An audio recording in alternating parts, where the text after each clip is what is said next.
We have been restoring the bluff prairies in the area up Rush Creek, up and down the Root River. We've been removing cedars off of them, buckthorn, Japanese honeysuckle, all kinds of crap. And they're wild honeysuckle. yeah, it's everywhere. Yes. And there's a bunch of funding being poured into this area in particular because we have a number of rare species here on these places. The golden eagle, for once, we're in its epicenter area right here. And we have a series, the series of highest quality bluffs in southeastern Minnesota, Moggelson's Bluff, the next two over, and then a series going downstream to the Inner Ridge, and a series up the creeks from here. And so we have been working on a number of them. And we are in the middle, actually it's been going on for some time, for applying for a grant to clear off Moggelson's Bluff. As you know, the Audubon, Minnesota started it 2 years ago. And they left the program for some reason. I believe it was because Mark Peterson, the vice president, left the company, and their interest was primarily his down here. And so we're going to try to.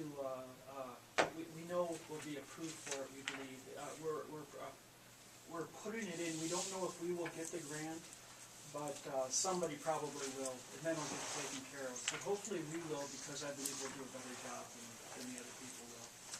They're prone to cutting and slashing trees and making them there, where we pretty much get them all off of there, and then we restore the prairie.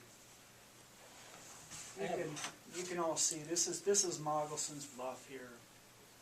I think that's about 1910. Isn't that an awesome picture? Yes. That is being pastured at that time. Yeah, as most of them were. Yeah. And that's I probably learned about when I had my natural history class at Winona State. I mean, I grew up just taking the vegetation out here for granted. And I learned in my natural history class, and they talked about goat prairies, and that was a fun. Basically, I had to take a science class for a lab, and that lab was basically just going out for 4 hours and just hiking around the bluffs, which was just awesome. But they basically taught us about the goat prairie. Basically saying, all this vegetation, that's not supposed to be there. They're supposed to be bare. This area was mostly prairie and savanna and North Slope woods. That's the history of our area. I had a question down toward Houston on the bluff. Yes. On the north side, there's a kind of a tract of trees that have been cut, and those look like to be all cedars. Yes. Are you working down in that area as well? No, we're not. You can tell those are all piled and look like polka dots on the bluff. We don't do that. We go to the trouble of taking those cedars and rolling them to the bottom. It's a ton of work. Yes.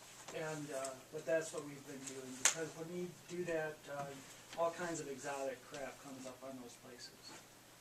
Especially if they burn and the seeds don't get burned, and then it just spreads Well, out. historically, this area burned. In fact, I've got a copy of the 1858 history of Fillmore County in there, and it says the prairie fires were still going until 1857 annual, and that's our history. Yeah. And the roads and the fields eventually were slowing them down. And if you click the forward button, you can see the next series in sequence from that image. Right here? Yeah.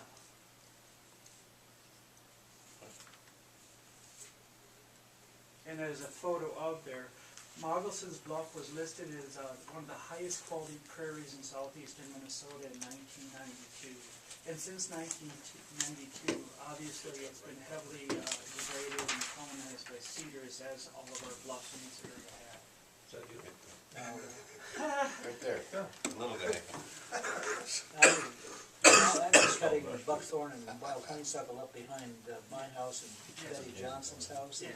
DNR has come down and burned it for 3 years running, but It won't take care of it. it won't. No. I've put the stuff that they've given me to put on the roots and things. So Darlon 4 is Yeah. a big deal.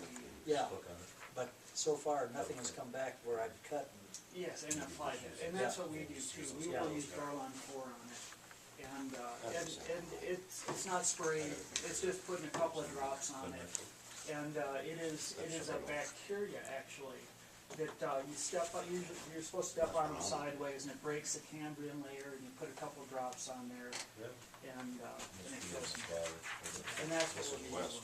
Now, you work with Jamie Edwards, or what? Well, actually, I have worked with Jamie, I've been, but more of our support has come from the Fish and Wildlife Service.